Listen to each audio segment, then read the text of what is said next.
So what's the next All question? right, this is one that I thought up that I just thought about it as like if you're elected and you become a House representative, what is the process of working towards the issues that the citizens of this district face? You know, What does that look like? Some people say, okay, we elected this guy. What does he do? What's he gonna do? How does this work? so Does that make sense? yeah, it makes Okay. sense. So the Oahe Avalanche before the primary sent me a questionnaire, Mm-hmm. and this one of these questions on there is similar to this. It was like, I don't remember the exact wording, but it's like if you are elected, what are you gonna do? Is pretty much what it Right. was. And the unfortunate thing is they gave me like 25 words, Oh, to or yeah, I put it mean, in. Yeah. yeah, or 50 words. It was like, oh my God, really? You want me to answer this in 50? Your question's like 30 words. Yeah. It's like, and I got to answer it. So it was kind of tough. So the process is really, it's not going to be easy, especially being a third party. If I'm Uh huh. elected as a third party, the Republican Party, which is going to be all of leadership and everything, they're going to do everything they can, in my opinion, to, you know, stifle me, to, make me look like I'm a do nothing and, get the seat back Uh huh. come, the next election. But the process is, pretty simple. It's you come up with ideas, bills, things you want to fix, and you go over to a little group called the, no, I forgot what they're called, the legislative. It's basically a legislative support system. You tell Uh them huh. what you want to do, and they do the research. You've got your base research that you did and Right. what you want it to get to. They do the legalities research of Uh it, and huh. then they figure out the wording. It's legislative services. That's what it is. Okay. So and they help you write the bill. They get it worded. They go over and they work with the AG, and and then it goes and sits in committee. And if you have the graces of the chair in the committee, it gets actually a vote in the committee as to whether it goes to the full floor or not, or gets rewritten 30 million times. Um, Well, that's it. Now, if they rewrite it and change the wording, does that change the bill? yes, any words you change in it Change. changes the Well, I bill. mean, so what Yeah. does that do for you, though? Well, it can be something as simple as like one of the members reads it and goes, "Well, using this word, it could mean this or this. So let's Mm-hmm. clarify that. No, take that word out and add 30 more words to clarify it. Okay. So it's that's really one of the good things about Idaho, like Oregon, and even the federal government. You'll hear about this thing called a rider, Yeah.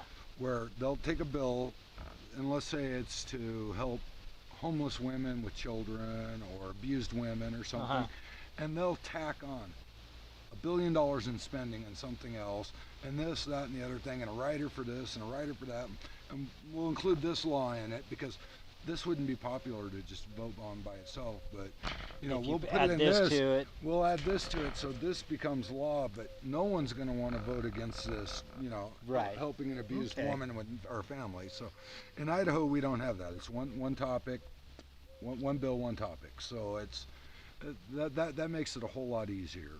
Okay. You don't have all the riders. You don't have all this, you know, budget stuff getting tacked on to, everyone talked about in the stimulus, like, it was a spending bill so that we could, help the people during this COVID crisis.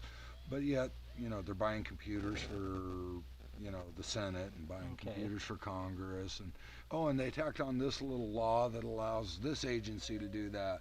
You don't have that in Idaho. So, I Okay. mean, it's really a nice thing. I It's a little don't, more cut and dried it's a then. little more cut and dry, and I don't know, you know, people your age and my age, I don't know if you had civics where you went to Yeah. school, but I had civics. I think my class was the last class that it was required. Um, and then they went to a local government and then to social studies. But, a lot of people don't even realize what it takes to make a law.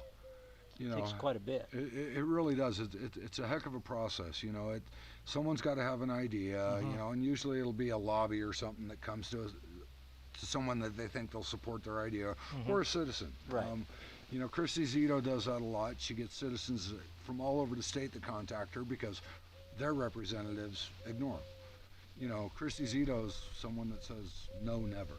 And I keep telling her, you know, Christy, you gotta say no once in a while, or Yeah. you're gonna go nuts. But you know, she'll take on anyone's flight. She's just got a nice bleeding heart. I can't believe I'm promoting her, but it's That's like all right. I, That's all right. I love Christy. She's probably one of the best representatives, and she's gonna do great things in the Senate this year. So and so they'll take that idea and they'll go to legislative services. They'll get the bill made up, and like I said, then it goes to committee. So let's say it's a bill that there's bills that originate in the House and there's bills that originate in the Senate, depending on what they're based on. You know, um, if they get approved in the committee, like they can be rewritten several times. You know, minor wording changes, or they just want something added or something taken away. It happens, and then it finally gets through committee and approved. It goes to the House floor, and then it gets a full vote from the whole House. And then you have 70 representatives that are deciding whether or not it gets passed on to the Senate. Well, then it goes over to the Senate, and it goes to committee and Senate, and then it goes through that whole process again where it gets amended and changed and changed and amended. And then it goes to the Senate where it gets approved. And then it goes back over to the House where they vote on if they like the changes made or not. And then once that's done, it goes to the governor, and he signs it or he doesn't, and you know, So that's the whole process. that's pretty much the whole process. So it's committee, floor, and it works going from the Senate to the House the same way. And So it just goes back and forth, yeah, then to the governor, and and then to the governor, and the decides. governor signs it. Then it's law. If he doesn't, he's got 7 days. If he doesn't sign it, then it becomes law, or he can veto it, and then it goes back, and then they have to have 2/3 of both chambers, and so I Got mean it's a process. So So it's a little harder to get something through than people think sometimes. it really is. I mean, um, ballot initiatives. Yeah. Everyone goes, oh man, it's so hard to get a ballot initiative across the table, which is where you or me, anyone as a people, we can go out and get enough signatures throughout the state that it gets put on the ballot. Well, that process is supposed to be hard, but it can be almost as hard in the House to get a bill through. I mean, Just getting it through the House. just getting it through the House. So it's something you have to get enough support from enough other House members, and you know, like I said, fortunately, this year we've got enough liberty-minded legislators that we can actually start accomplishing stuff.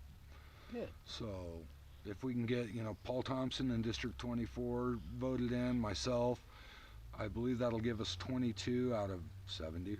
But you know, there's enough others that go both ways. I think we can start accomplishing some really great Some changes good for the things people. for Idaho. Good things for the Yep. people of Idaho. Good. So I like that.